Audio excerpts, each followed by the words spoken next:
present, ladies and gentlemen.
Honorable Governor, Development Partner, Professor Kodia, who will invite the Deputy President to invite Your Excellency.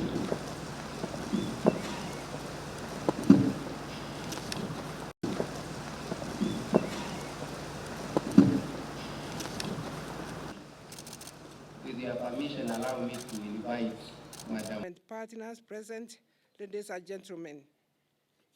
Of the ministry responsible for ASAR, Social Protection and Special Program.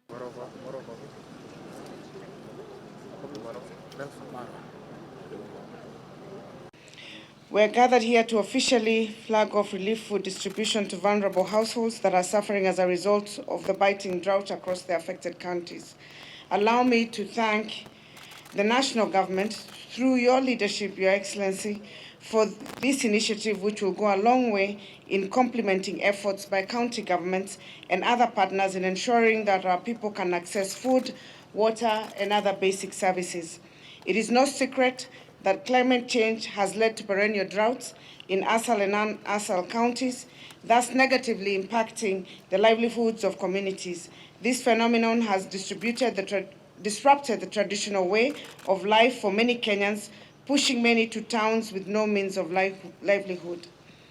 Currently, worsening household food security situation has resulted in acute malnutrition rates across the counties, with 942,000 cases of children aged between 6 and 59 months acutely malnourished, and 134,000 cases of pregnant or lactating women acutely malnourished in need of treatment.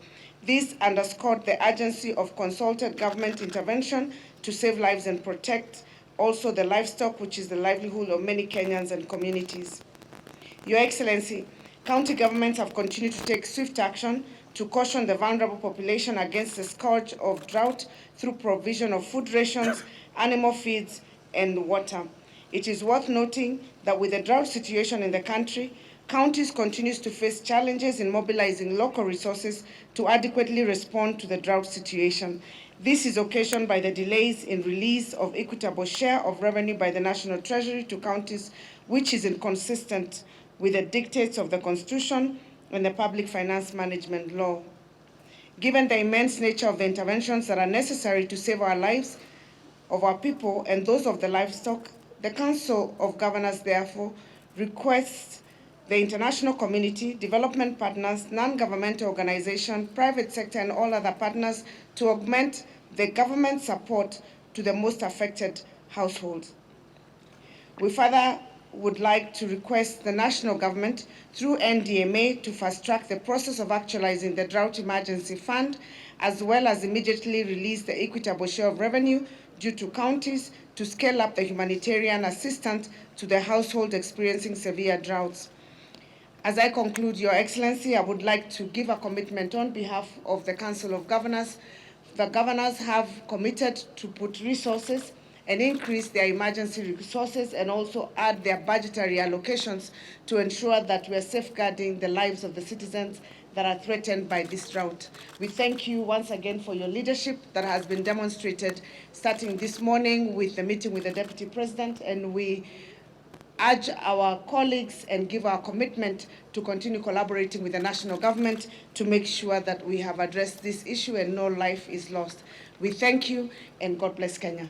Your Excellency, President William Ruto, I wish to confirm to you that, further to your direction yesterday morning, that we initiate talks between the county government and the national government with a view of creating a roadmap of dealing with this drought situation. A meeting took place this morning under my chairmanship, and we have already briefed you that we have agreed on the way forward.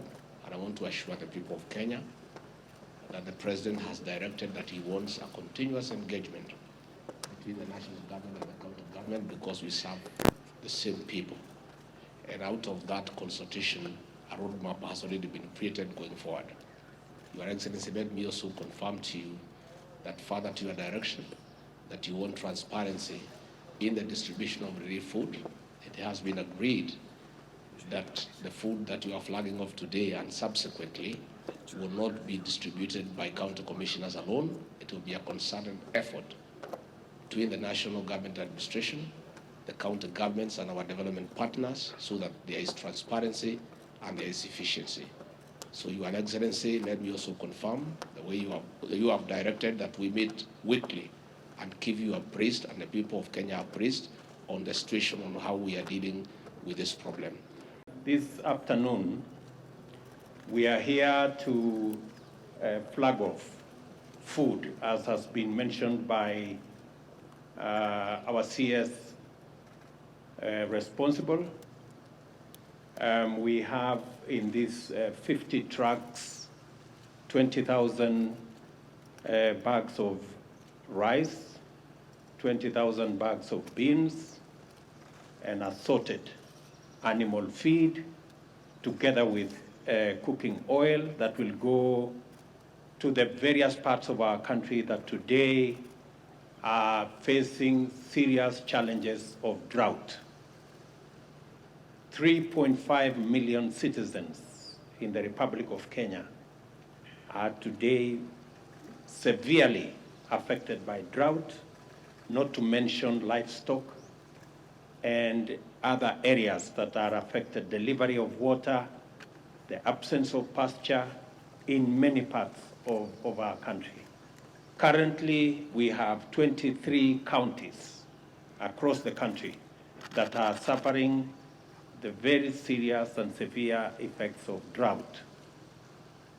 To avert any untoward further suffering of citizens in these areas, I did ask my deputy to convene a meeting of governors and all the other stakeholders, and we now have a plan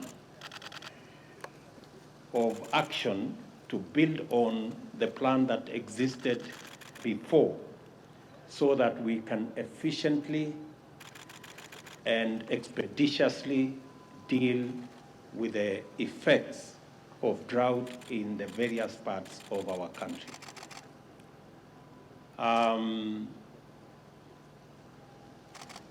The brief that we have is that the many people who are suffering food, water, and many livelihoods, loss of many types of livelihoods, including livestock. As I have said, about 3.5 million Kenyans are affected in this manner. The food we are flagging up today, the next consignment, I have already agreed with the ministry concerned and with Treasury to make resources available so that the next tranche will be on Friday. And on a weekly basis, we will assess the situation and see what this intervention will mean for the people around the country and what additionally can be done as we go into the future. I want to commend development partners who are working with us, who are distributing food, those engaged in cash transfer on the ground. I have asked that we are going to have a meeting on Wednesday with our development partners so that we can harmonize our approach and make sure that we avoid any duplication in any part of the country, and so that we can leverage on the county teams that are assisting in identifying beneficiaries of this food and other items.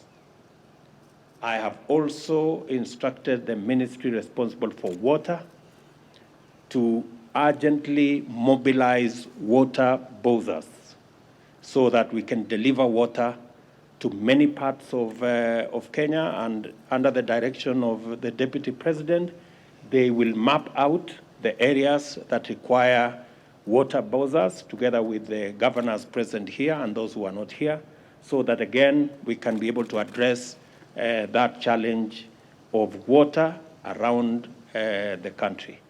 Thirdly, we have also agreed that county governments will equally make provisions in their budget, even if they have to slow down some of their projects and programs, so that we can take care of this situation. The same thing we are doing at the national government. We expect county governments to adjust their budget so that there can be available additional resources to take care of the drought situation in the country. I have also told the Deputy President, being the chair of IBEC, to make sure that county governments are facilitated to adjust their budgets so that they can make resources available, working with the Comptroller of Budget and all the other institutions, so that we can take care of this situation, because indeed it is a very severe situation. I also want to say that to thank the military, NYS, our development partners for mobilizing the transportation of this food around the country and into the counties that require this food. And we are looking forward to working with others to make sure that we facilitate this whole exercise. I have also asked the Treasury to work with the counties so that they can favorably consider adjustments of the various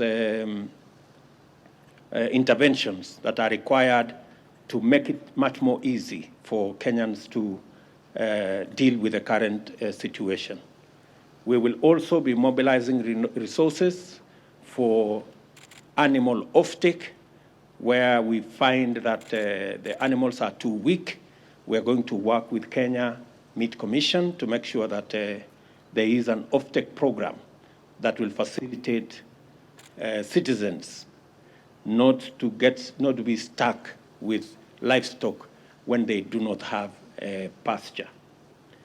And finally, let me also say that I have asked the Deputy President to, on a weekly basis, make these consultations possible so that we can monitor as government the steps that are required for us to ensure that no Kenyan dies of hunger as we manage the effects of climate change and as we think on the long-term solutions to this challenge. Finally, I am asking all our farmers across the country that we are now in the process of facilitating availability of fertilizer in many parts of our country, especially those with short rains. We will also mobilize for fertilizer for the long rains.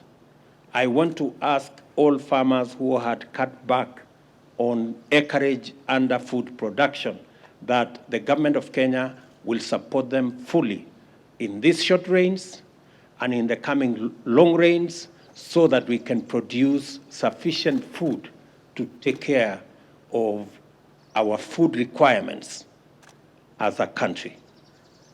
And in the short term, we are working as part of our plan to ensure that we transit our agriculture from rain-fed to irrigation. And in so doing, we are going to be working with the private sector on the delivery of water under our public-private partnership. As I have committed, we are going to work on the law so that we create provision for water purchase agreements that will make it possible for the private sector to invest in the water sector, and we can buy water from them, and we do not have to deploy huge resources from government in that sector. The private sector can work with us in our bigger plan of ensuring that Kenya becomes a food secure nation. It is my hope that this will be among the last times we are doing this kind of ceremony, where Kenyans are facing starvation and hunger, and we have to do this.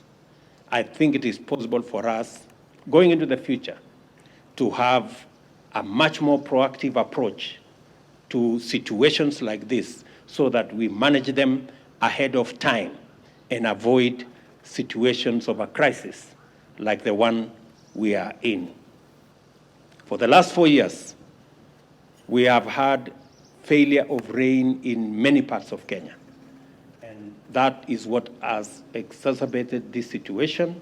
And hopefully, we should be able to be better prepared as we go into the future. I want to thank all the stakeholders, the governors, for undertaking that they will work with us and work with all the other stakeholders in not just making sure that we have additional resources for food, but also working together with our development partners in making sure that this food gets to the right beneficiaries, and there are no duplications, and there are no issues of integrity around the distribution of food to those who are in need. So I want to say thank you very much for all those who have made this possible. I look forward to making sure that this situation is managed and we don't lose no citizen to hunger because of the drought situation we have in the country.